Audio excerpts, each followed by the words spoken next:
ce qui se passe, selon moi, de là où j'observe, hein, parce que j'ai beaucoup parlé au début d'Edgar Morin, la pensée complexe, la transdisciplinarité, et je remercie tous ces chercheurs et toutes ces chercheuses. C'était une génération où il y avait plutôt des chercheurs qui nous ont appris ça. Après, il y a eu tous les tâches de la réflexion sur la coévolution, sur tous ces systèmes, les écosystèmes. Donc, c'était une autre manière, hein, plus inspirée de la biologie. Et on a un étage, mais tout ça s'imbrique aujourd'hui, qui est en train d'être exploré et de s'ouvrir, qui est l'étage de la reliance invisible, vibratoire, de la conscience que tout est relié. C'est une révolution, c'est une évolution, on pourrait dire une révolution ontologique. J'aime bien le mot ontologique parce que c'est le mot de l'être. C'est une révolution qui nous invite à nous interroger sur nous et sur qui on est. Et c'est aussi une révolution scientifique. Voilà, c'est sur cette idée que je voudrais finir.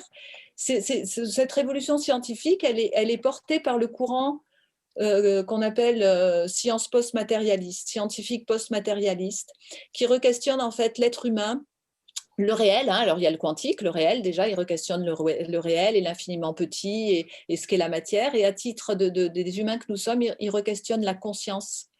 En France, on va trouver Olivier Chambon. En chef de file du courant post-matérialiste, on va trouver Mario Beauregard, qui est un neurobiologiste à la base. Et qu'est-ce qu'ils font? Eux, ils disent, ouais, mais il faut qu'on se réinterroge sur la conscience. Le modèle matérialiste nous a dit que c'était nous qui contrôlions, et puis on est les plus avancés dans la théorie de l'évolution, et puis on a une conscience qui est née, et puis voilà, notre conscience nous fait de nous la pointe la plus avancée de l'évolution du vivant. Et ces scientifiques post-matérialistes, ils disaient, peut-être on s'est trompé de modèle, et peut-être il faudrait changer, parce que nos observations des phénomènes vivants, notamment des phénomènes de télépathie ou de NDE ou de tout ce que la science matérialiste appelle le paranormal, toutes ces observations-là nous disent que ouais, peut-être que ce n'est pas nous qui produisons la conscience et que la conscience préexiste à la conscience que nous avons de nous sur la Terre. En d'autres termes, nous baignons dans un champ de conscience et ce champ de conscience a pour particularité de nous relier tous les uns les autres. Donc quand on parle de la reliance, on entre dans cette reliance-là. C'est vrai pour l'homme, c'est vrai aussi pour la nature, les sciences de la nature, et vous connaissez peut-être, on peut citer les travaux fabuleux, enfin passionnants, de Philippe Guillemant pour la France, ou Amit Goswami, qui est indien et qui a beaucoup travaillé aux États-Unis, et qui lui parle de conscience quantique. Prenons conscience de notre conscience quantique. Notre conscience, elle est reliée au tout, et à travers nos pensées, nos intentions, bref, nous sommes créateurs du réel. Nous sommes créateurs du réel. Et si nous sommes créateurs du réel, comment est-ce qu'on va s'emparer de conscientiser et s'emparer de cette compétence dans nos manières de faire système ensemble, dans nos manières de faire société ensemble. Donc là, c'est vraiment une révolution ontologique et scientifique, et c'est énorme, hein, ce qui se passe en ce moment dans ce courant qui, bien sûr, compte tenu de l'histoire matérialiste et reste encore marginal, mais qui avance à la vitesse grand V parce qu'en fait, il rencontre les intuitions que nous pouvons avoir en tant qu'humains citoyens qui nous questionnons, ou nos expériences de vie. Et bien sûr, du point de vue du management, cette reliance-là, qui résulte d'une révolution, elle va nous poser la question du contrôle. Mais en fait, je contrôle quoi? Et avec quel outil personnel? Parce que si tout est relié et que mes pensées sont créatrices, waouh, je contrôle quoi?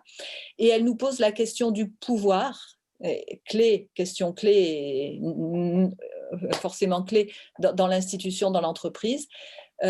Comment j'exerce le pouvoir et qu'est-ce que le pouvoir? Alors, on voit bien émerger les nouveaux modèles de pouvoir, mais là, on les voit encore plus émerger. Et peut-être faudra-t-il re-questionner la question de pouvoir et être clair sur le choix qu'on fait entre le pouvoir captateur et le pouvoir créateur, typologie que j'emprunte au philosophe et économiste Patrick Vivray. Le pouvoir captateur, c'est le pouvoir sur la nature, le pouvoir sur le système, le pouvoir sur les autres, le pouvoir sur l'équipe.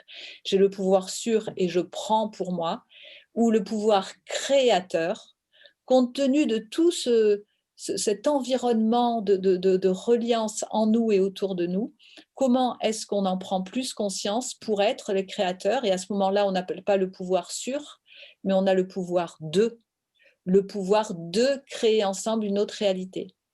Ça peut paraître éloigné, mais à l'heure de l'ordinateur quantique, à l'heure de l'intelligence artificielle, à l'heure de toutes ces nouvelles choses, ces questions-là se posent avec une grande acuité et elles réinterrogent par rapport à la technologie, notre propre technologie intérieure, biologique et ontologique. Nous aussi, nous sommes capables de développer notre propre intelligence, non pas artificielle, mais l'intelligence de la reliance, et elle peut nous amener loin si on prend le temps de l'explorer.